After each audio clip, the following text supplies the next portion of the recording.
Hello everyone and welcome to Sunday night's forecast update. I hope you are doing well and have had a great weekend.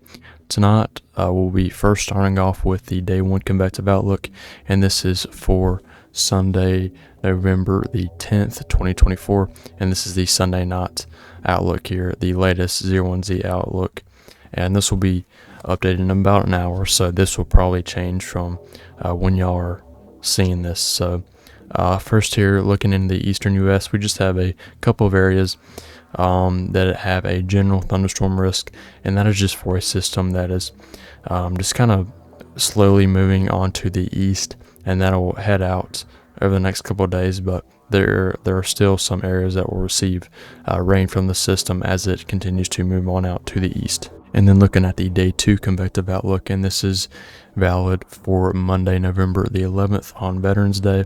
And so we have multiple areas of just a general thunderstorm risk, and that is the case for parts of the eastern Carolinas into the southern peninsula of Florida, then into a section of Louisiana, and then up here to parts of the northwest United States into Oregon, Washington State, and California. And that is again for the day 2 convective outlook, but that is for Monday, November the 11th on Veterans Day. And then finally looking at our day 3 convective outlook, and this is valid for Tuesday, November the 12th, 2024, and we have a marginal risk here into parts of Oklahoma and Texas, into the Texas Panhandle and parts of the Oklahoma Panhandle, as well as just mainly western Oklahoma. And around that is a general thunderstorm risk around that entire marginal risk here. And then to the southeast, we have another general thunderstorm risk here into parts of Louisiana and Texas. And then to the northwest United States, we have a general thunderstorm risk into parts of Washington State and Oregon. Now looking at the GFS weather model here and looking at the 6-hour average precipitation, and so I'm really looking here in the eastern U.S. you have this system that will continue to bring some rain into parts of the eastern U.S. and even snow into Canada as well, but mainly just looking at the U.S. here, this will start to slowly head on out and really move out by maybe Monday night into Tuesday morning, and by that point you could even see some snow showers into parts of maybe even northeastern New York State, even into Vermont, New Hampshire, maybe even Maine as well, possibly Monday night into Tuesday morning, not Sunday. And then that would move out, and pretty much that entire system would move out by late Tuesday night into Wednesday morning. And then we get this other system here that moves in probably around midweek this coming week, and so this will be a kind of on the weaker side. And so this system moves through, and you might see a little bit of a severe weather risk with this, more specifically into the south central United States. But again, it is not like there is a strong signal for a severe weather risk at this time, so nothing to worry about there. But you will have this system here into the central U.S. that moves in maybe midweek, and so that would deliver some rain into parts of the eastern U.S., definitely where it is needed, and that would basically move out maybe late this coming week and would head on out into the Atlantic Ocean. And then looking into this coming weekend, you will have another system that will potentially move through kind of around the U.S. and Canadian border, around Minnesota and North Dakota, and that would move out and mainly stay into that low pressure stay into Canada. That will also bring some rain into parts of the central and eastern U.S. And so really the next system after this that we're going to have to kind of watch a little bit and just see how it acts, how this system would set up and act as it would get later into later into this coming week and early, not this week but next week. And so here's our other system we're going to have to watch, and again, this is getting kind of far out on the GFS model, so just take everything with a grain of salt here, but the GFS has been pretty consistent with showing a somewhat stronger system move into the central United States sometime, maybe not this week, but next week, around maybe the 17th, 18th, or 19th of November. And so the signal has been kind of there for a stronger system, and I do think this will be a system where we could see some of the colder, or not the colder, but some of the coldest area of the season move into maybe the central U.S. or even the eastern U.S., depending on how the system plays out. But again, it is pretty far out at this range, and so we're just going to have to see how this progresses as we get closer to this setup. But really, we'll just have to look on both models and not just the GFS model. But again, I do think it's going to be something we'll have to watch. I also think a severe weather risk with this potential system could be possible. And just real quick, looking at our 500 millibar cyclonic vorticity here. And so here's this other system we were just talking about, kind of into the near the Great Lakes region, and that would move on out. And then here's our kind of other system, our bigger system that we were just talking about as well. And this is the one I think we'll have to watch. And I'll play that out there, but again, that is getting pretty far out and it's not as reliable.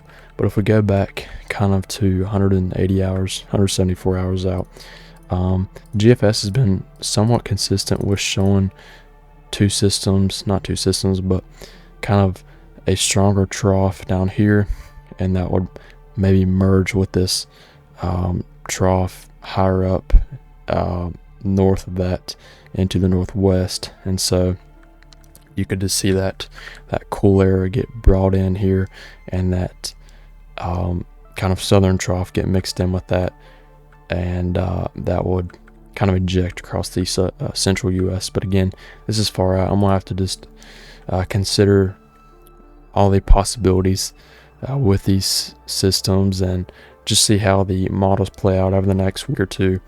But again, that is the kind of latest runs and kind of outlook from the GFS weather model. And now just quickly looking at the severe weather setup for Tuesday, November the 12th, 2024.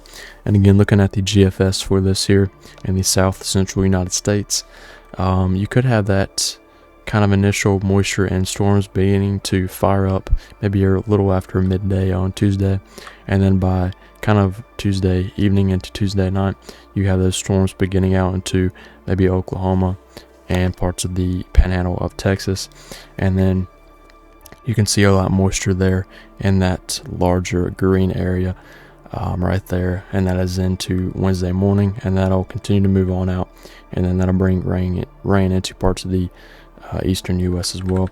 But if we go look here and look at our surface-based CAPE, and that is our instability, you're going to be lacking a little bit of instability just for severe storms in general, but it still is there for those storms as you get into Tuesday evening and Tuesday night, even into early Wednesday morning.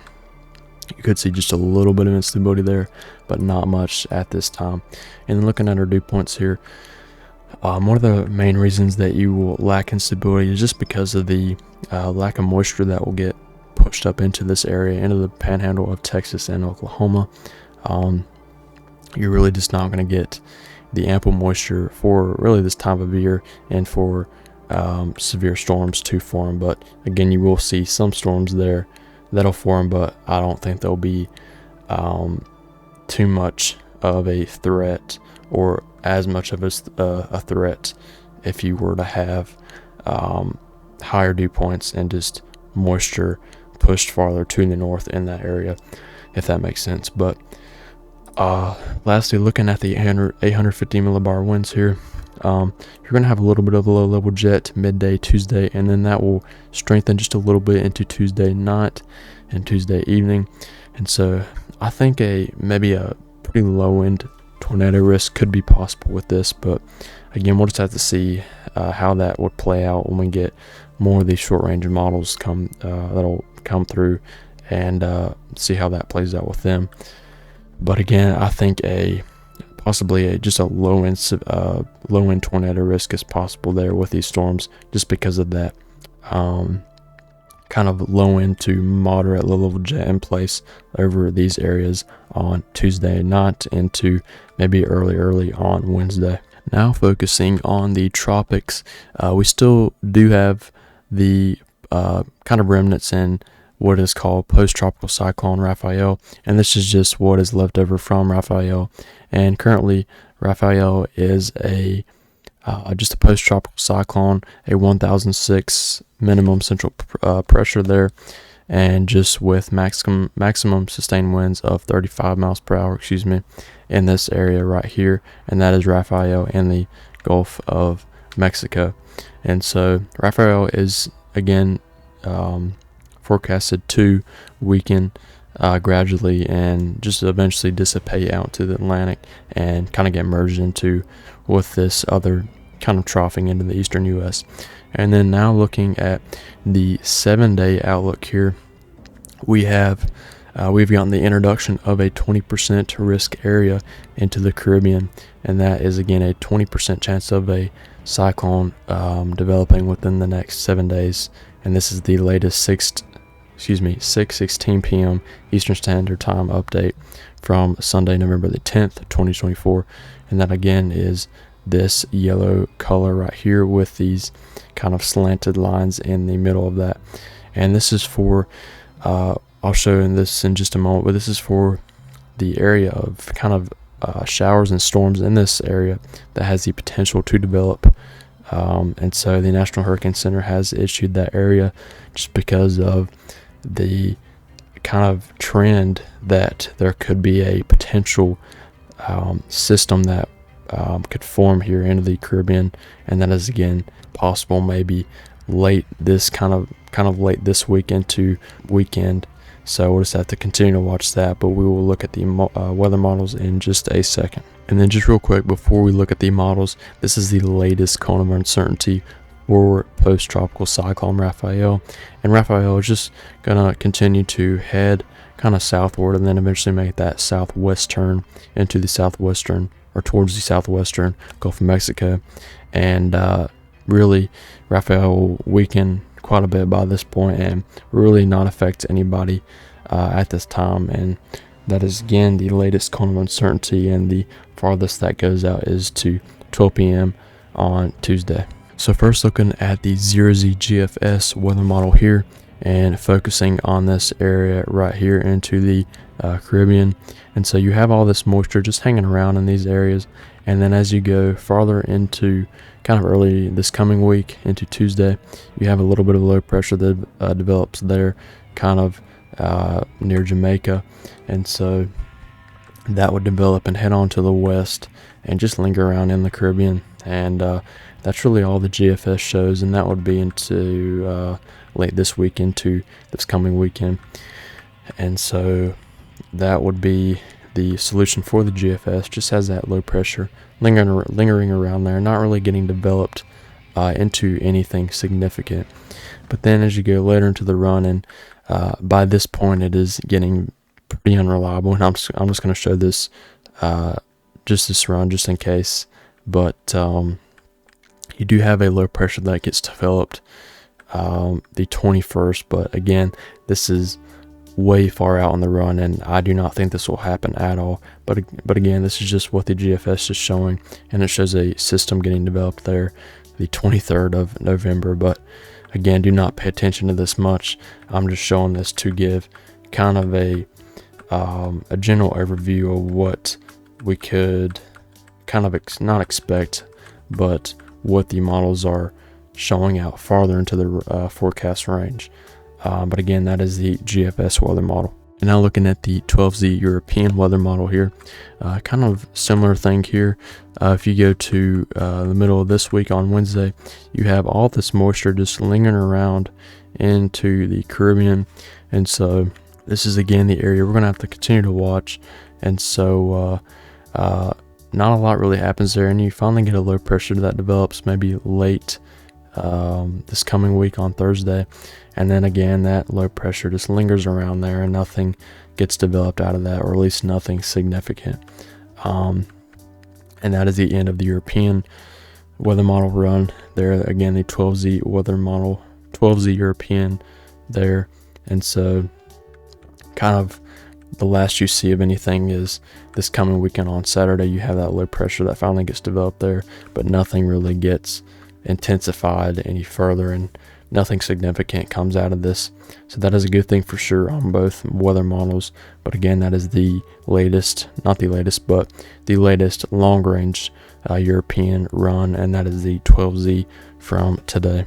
And then finally looking at the Icon weather model going out to Wednesday on the 13th of November, it does get a low pressure developed there sometime maybe this in the middle of this week or late this coming week.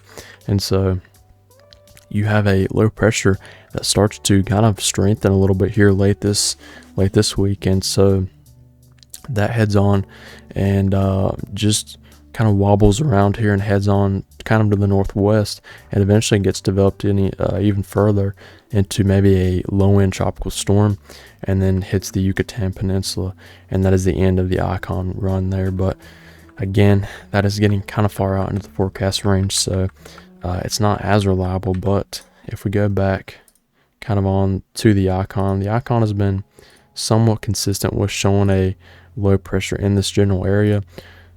How quickly it's able to get organized or developed, that is a good question, and we'll really only be able to tell how quickly or if any system is able to develop at all as we get closer to this time frame.